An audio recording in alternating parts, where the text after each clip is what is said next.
Welcome to all. संयुक्त गट क 2026 जी आपली एक महिना समोर गेली. लक्षात ठेवायचं, जेव्हा परीक्षा थोडी पुढे जाते, जेव्हा थोडी एक महिना आपली पुढे गेली एक्झाम, तर ती लक्षात ठेवायचं आपल्याला संधी म्हणून आपल्याला समजायची आहे. एक मोठी अपॉर्च्युनिटी म्हणून आपल्याला समजायची आहे. पण त्यासोबत लक्षात ठेवायचं थोडा एक धोका सुद्धा आहे. कुठला धोका आहे? तर जे नवीन त्याला काय म्हणतात की डेट आयोगाच्या आल्या, त्यामध्ये मुख्य परीक्षेचा कालावधी हा कमी झालेला आहे. म्हणजे 2 महिन्यावरच आपली म्हणजे 60 दिवसानंतरच आपली मुख्य परीक्षा होणार आहे. त्यामुळे पूर्व परीक्षेसाठी तर एक सुवर्ण संधी आहे, पण मुख्य परीक्षेसाठी मात्र धोक्याची घंटा आहे. तर या दृष्टिकोनातून आपलं काय नियोजन असलं पाहिजे? बऱ्याच विद्यार्थ्यांनी मेसेजेस केले, आपले कॉल केले. तर मला असं वाटलं की छोटंसं एक स्ट्रॅटेजीवर आपण एक लेक्चर घ्यावं, ज्यामुळे तुमची तयारी अतिशय काय होईल, सुरळीत होईल. ओके, चलो. विषय असा आहे की बरोबर एक महिना एक्झाम समोर गेली आणि झालं काय, 25% वेळ हा तुम्हाला अतिरिक्त मिळाला.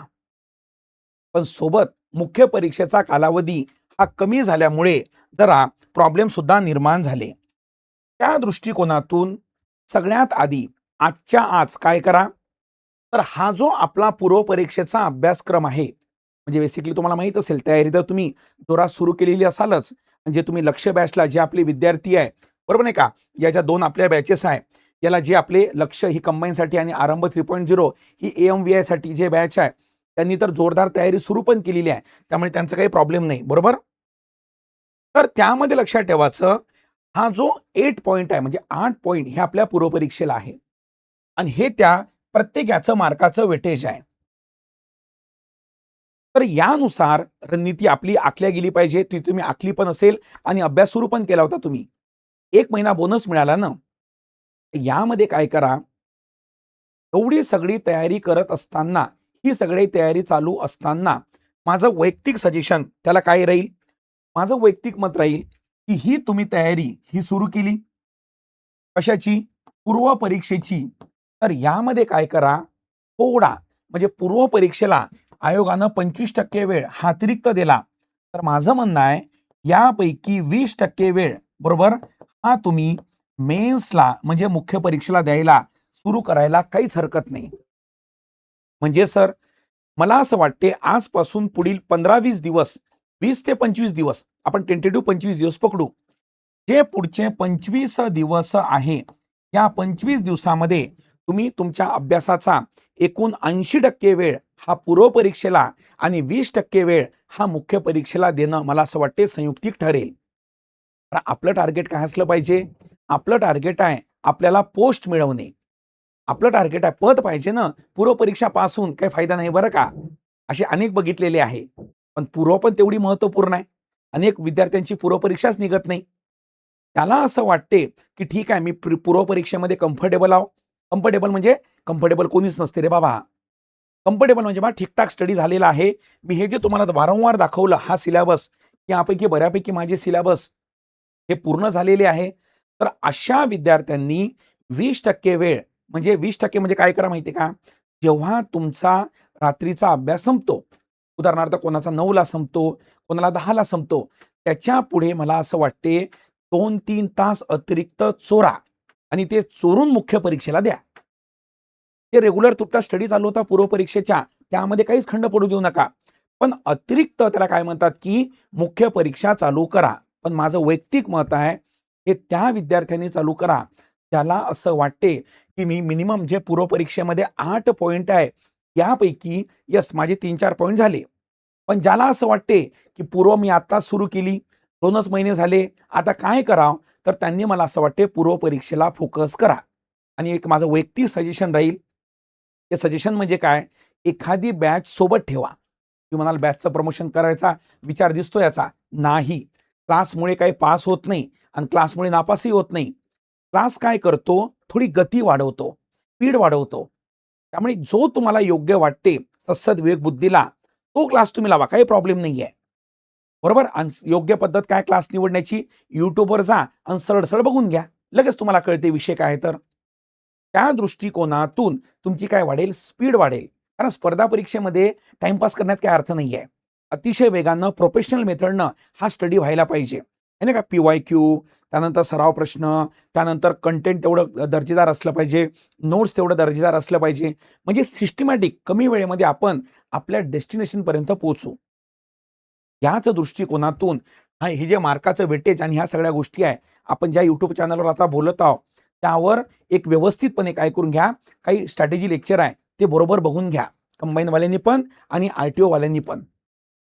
आणि जर तुम्हाला असं वाटते, की यस मी कम्फर्टेबल आहो, तर हा मेन्सचा फ्रंट ओपन करायला काही हरकत नाही. परंतु माझं म्हणणं आहे, तो परीक्षेचा जो वेळ आहे, तो वेळ कमी करू नका. तो वेळ जर कमी केला, तर प्रॉब्लेम होऊ शकते.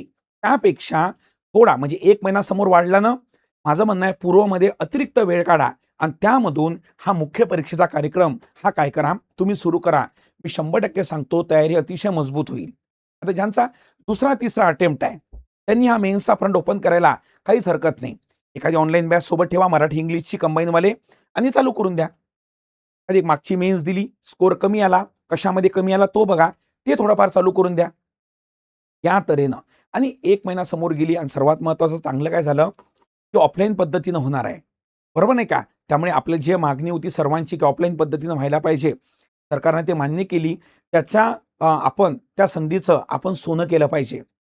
व्यवस्थित तयारी करा, चांगली मजबूत तयारी करा आणि ती तयारी करत असताना एक काम काय करा माहिती आहे का, की थोडं प्रोफेशनल वेनं जा. Again I repeat, okay? हे पूर्वपरीक्षेचे 8 पॉइंट आहे. जे लोक नव्यानं मी वारंवार म्हणतो, या सिलेबसच्या अकॉर्डिंग बरोबर जा. हा सिलेबसच्या अकॉर्डिंग जर तुम्ही गेले, याला व्यवस्थितपणे नोट्स वापरा, ओके, रेफरन्स मटेरियल वापरा. कळलं का? जर AM वाले असाल, नोट्समध्ये तुमचं काम होऊन जाईल. जेवढं आपण इग्नॅटच्या नोट्स दिल्या आहे, तेवढं मोर दॅन सफिशियंट आहे. कंबाईन करत असाल, तर एक रेफरन्स मटेरियल हे काय ठेवा, सोबत ठेवा आणि त्यानुसार पूर्वला मजबूत करा. विषय कळली इथपर्यंत? त्यामुळे होईल तुमचा काही प्रॉब्लेम नाहीये. फक्त प्रोसेस बरोबर फॉलो करा. मी वारंवार एक वाक्य म्हणतो तुम्हाला, की चहा जर गडबडला असेल, याचा अर्थ बनवण्याची प्रक्रिया गडबडली आहे. चहामध्ये गडबड नाही आहे.